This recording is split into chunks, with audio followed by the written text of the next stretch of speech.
Okay, let's spend a few minutes talking about our lunch routines for the Commons. By now, everyone should have an assignment on their schedule that says either lunch A, lunch B, or lunch C.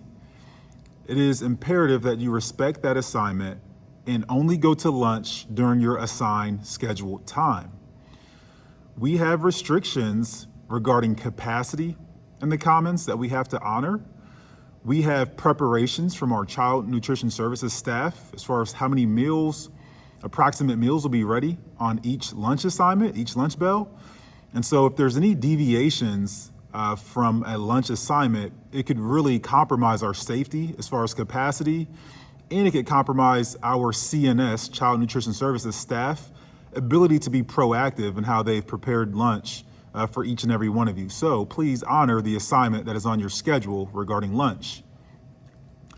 When you guys come down to the Commons, you'll see that we've got space for each and every one of you to eat in the Commons this year, okay? There are plenty of seats here in the Commons,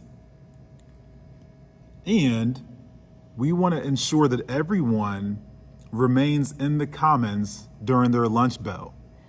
So what that means is during your assigned lunchtime, you'll get a bell. It'll have a little bit of a different tune when it's lunchtime. So you'll have a different sounding bell for lunch to signal it's time for lunch. When you come down to the Commons, you'll grab your lunch and you'll stay in the Commons for the duration of lunch. This is really important because you have to recall that teaching and learning and class is still in session all around you. So when you come to the Commons and get your lunch, you'll be able to find your buddies and find your seat. Please remain in your seat unless you're going somewhere to pick something up or to drop something off or going to the restroom. Typically in the Commons, you are going to be required to have a seat, okay? We want to make sure we just maximize safety opportunities. And when you come to the Commons, finding a seat is a good way to do that. The reason we will not allow you to go through the crossover restrooms or to upstairs, or we will not allow you to go to the hub, is because those spaces may be used for class purposes. Oftentimes teachers may reserve those spaces to do different types of lessons. And so we have this space in the Commons. We're all gonna honor our assigned lunch bell. And what that means is we're going to stay in the Commons to make sure we don't interrupt the teaching and learning environment that's going on around the building while you are enjoying lunch. The last component I really want to talk about is, of course, you should be able to do human biology things such as go to the restroom, and you are. We have restrooms, and I'm going to stand up and walk you over here just so you can see. We have restrooms right here in the Commons, right on the opposite side of the flight deck where you get your food. So whenever you're enjoying lunch, you'll just walk down here. You'll go past this Coca-Cola machine. You'll go past the Coffee Express bar. Hopefully in the mornings you guys have enjoyed a latte or a cup of joe. And then during your assigned lunch session, these will be our designated restrooms, right? So we've got opportunities here for all students to use these two specific restrooms during our lunch bell. So I'd like to take a second just to recap what's expected during lunch. Stick to your assigned lunch. It is imperative so we can maximize safety throughout the building, as well as honor the proactive strategies that our Child Nutrition Services team has already put into place to take care of you. When you come to lunch, please grab your food and grab a seat in that sequence. And we will allow you to go to the restroom because that is part of being a human, but you must use the assigned restrooms that you can clearly see here, which are just on the other side of the Aves Express Cafe. If you have questions, please ask a teacher, please ask an administrator. We look forward to serving you all. Let's go Aves. Okay, for our hallways, we don't want to see cell phones at all if class is going on, okay? So what you need to know is last year, you only had 4 minutes between bells to go from one class to the next class to the next class. This year, that'll tick up by 1 minute. So that means you'll have 5 minutes to get from bell 1 to bell 2, bell 3, bell 4, etc. That's an increase of 1 minute from last year. We hope that helps you do what you have to do and to be on time to class. Once you are in class, please understand that our hallway expectation is to never see a cell phone in the hallways under any circumstances. So what you'll have to do is check in with your teacher. They will allow you to do your business, go to the restroom. Sometimes you have to go see an administrator. Sometimes you have to go see a counselor. All those things will happen, but they will happen without your cell phone. There should be a designated area inside of your classroom, or sometimes your teachers have a different plan and you'll communicate with them about that plan. But the bottom line is when you leave class and class is in session, there should be no cell phones in the hallway. That is different than those 5-minute transitions. That is different than breakfast. That is different than lunch. Those are the times where you can be on your cell phone and practicing safe habits, having safe communication. If it's breakfast, lunch, or the 5-minute transitions between classes, you'll be able to use your cell phone as you need, understanding you still must be on time to class.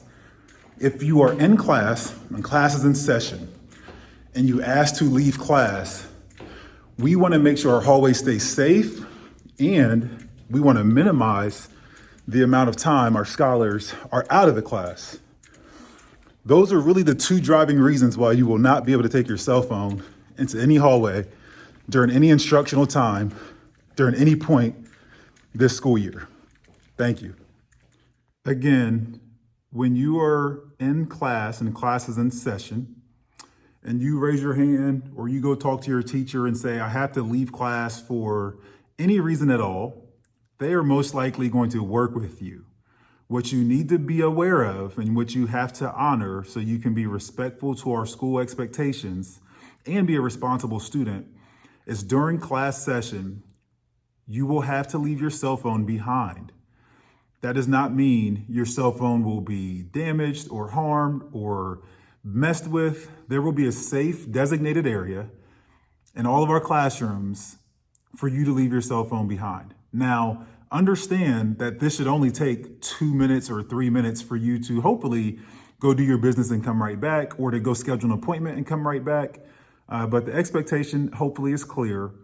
If this is breakfast or lunch or the 5 minutes between bells, students, do your thing. If it is during class time, there are no cell phones in the hallways at any point in time. Thank you. Let's talk about student IDs for just a moment. Student IDs are an expectation for every student and staff member for the duration of this school year. The idea behind the IDs is wherever you are on campus at any point in time, you're expected to be wearing your ID. This is really just taking a step towards safety. We want to be able to quickly identify each and every one of you to make sure we are in the right place at the right time and we are in fact supposed to be here on campus. We know that each grade band will have an ID. Those IDs will have a different color based on your grade band. And I want to make sure you all know the idea is to wear the ID in a visible space. Now, you should have received a lanyard from our school. You should have received a holder, a plastic holder from our school, and you should have received your ID as well. If any of you would like to change out your lanyard, that is your choice, that is okay. If any of you would like to use a modified clip to carry your ID, that is okay. The part you cannot make any exceptions for is it has to be visible at all times on campus. Now, if you have a teacher-specific direction, or if you're doing something in class to where you're going to compromise your safety by wearing it, please communicate with your teacher and make the right choice to keep yourself safe.